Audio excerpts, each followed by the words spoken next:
होली आ रही है और होली के अवसर पर तुम दो तीन चीज सीख लो स्पेशल। एक तो भीड़ लोटनी नाच और दूसरा ये मुजरा बढ़िया एकदम दे ठुमका लगाओ कि तबीयत हरी हो जाए। हमारे गांव के भी कुछ लोग हैं जो उनकी मतलब तुम्हारा मुजरा देखना पसंद करेंगे। ऐसी स्थिति में झोंकू थोड़ा जल्दी रखना, जितनी जल्दी हो जाए उतना ठीक है। बस बस काका जी, आप थोड़ा सा समय प्रतीक्षा करिए, इनको तो एकदम हम ऐसा नचनिया बना देंगे कि चलते फिरते नाचते हुए। महाराज जी 2.5-3 साल तक यूपी पुलिस ने दबा के रगड़ा है, ऊपर नीचे आगे पीछे पूरे शरीर में कोनो छेद बाकी नहीं रह गया है। अब हमारे अंदर काव बचा है, काहे रगड़े पड़े हो बिल्कुल तुम बाबा। आए और बहुत आदमी है उत्तर प्रदेश में, केहू और को लपेट ले। हम ही गरीब मिले हैं तुमको, जब मन कह दे तुम्हारा जैसा मन कह दे उठा के पुलिस को खबर कह देते हो। अरे बख्श दो महाराज, जो 2-4-6 साल की जिंदगी बची है बुढ़ापा प्रेम से कट जाए, तुम तो पूरे बुढ़ापे की लगाए दे रहे हो बिल्कुल बुरी तरीके से। आजम चिच्चा तुम बुरबका हो का? बाबा की जो मोहब्बत है वो किस्तों में पूरी होती है, समझ नहीं रहा है बात को। जब किसी से ज्यादा मोहब्बत हो जाए तो उसके ऊपर मुकदमा कर देना चाहिए, जिससे कम से कम हर महीना पेशी पर दीदार तो होता रहे। वही हाल तुम्हारा है। तुम्हारे पाप इतने ज्यादा हो गए थे कि वो एक दो बार में तो खत्म होने वाले ही नहीं है। हमको लग रहा है तुम्हारे मरने के बाद जो तुम्हारी पुश्तें हैं उनको भी झेलना पड़ेगा उसका खामियाजा। इतनी जल्दी तुमको मुक्ति कहाँ मिल जाएगी चचा, परेशान ना हो। आजम तुम तो यार बहुत गधे आदमी हो।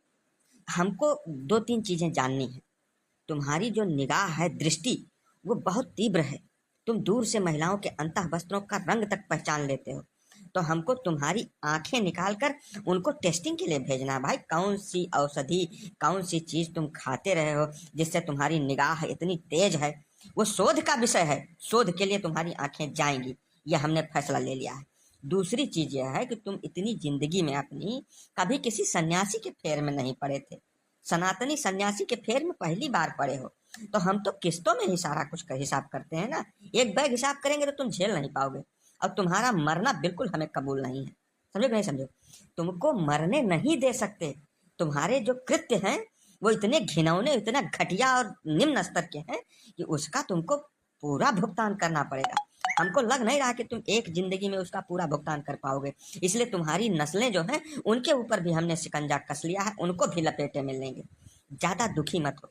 जो महापुरुष होते हैं वो दुख और सुख दोनों में समान व्यवहार करते हैं। तुम तो इतनी जल्दी बिलबिलाने लग गया, अभी कैसे झेलेगा तुम सारा माजरा? बाबा तुमको गलत फहमी हो गया है, हम कौनो महान आदमी नहीं हूँ, महापुरुष तो बिल्कुल हो ही नहीं। हमारे पुरखे सब कबाड़ी रहे हैं, कसाई रहे हैं, सब गधा खच्चर पर बैठ के आए थे, भीख मांग के खाते थे। उतो टोटी चरवा उसका बाप हमको थोड़ा बहुत सह दे दिया तो हम आगे बढ़ गए, बाकी हम कुछ नहीं हूँ बाबा। अब छोड़ दो महाराज, कोनो तरीके से घिसट के जिंदगी बिताए लेने दो। आए भीख न जब केहू की तो तमड़ी तो न फोड़ो कम से कम। बाबा अब बहुत हो गया है। बाबा इसके पीछे से बबूल का डंडा खोसना शुरू कर दें बाबा। डंडा खोसते ही आंखें बाहर आ जाएंगी, सर्जरी में खर्चा नहीं होगा बाबा। अरे रुको भैया रुको, ऐसे खुलेआम बबूल का खूंटा ठोक दोगे, जनता देखेगी, ये ठीक नहीं है। जो कुछ होना है कानून कायदे के तहत होने दो। पहले इसको कोर्ट लथेरेगा ढंग से, भिगोए भिगोए का जूता मारेगा, उसके बाद जब वहां से निकलेगा तब हमारा नंबर आता है। बाबा जी, कहने का तात्पर्य यह है कि इंस्पेक्टर रंगीला बहुत परेशान है। अभी नया कोई केस भी नहीं हुआ है पूरे उत्तर प्रदेश के अंदर। ऐसी परिस्थिति में इनको सौंपना पड़ेगा ना, कुछ दिन के लिए अगर इजाजत दें तो सौंप दें इनको। नहीं जालिम भैया, बात को समझो यार। मीडिया में खबर हो जाएगी बिना मतलब का, यहाँ से गुफा खड़ा हो जाएगा नवा।